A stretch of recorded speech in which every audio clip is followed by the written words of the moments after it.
did you, Sal? I'm not gonna tell you. You're the bad man who broke Sarah's leg. Hey, now, that was an accident, okay?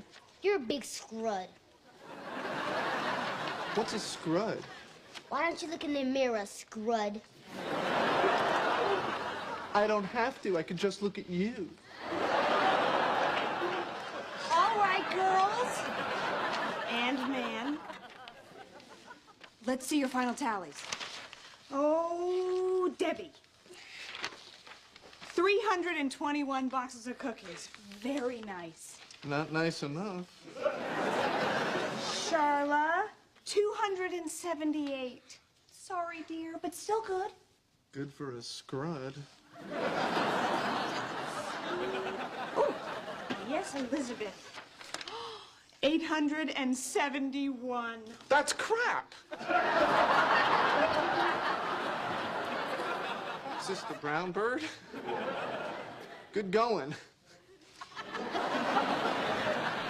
Who's next?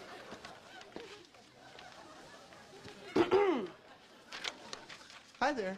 Hi. And batting for Sarah, Ross Geller. 872. Although it looks like you bought an awful lot of cookies yourself. That is because my doctor says that I have a very serious nougat deficiency.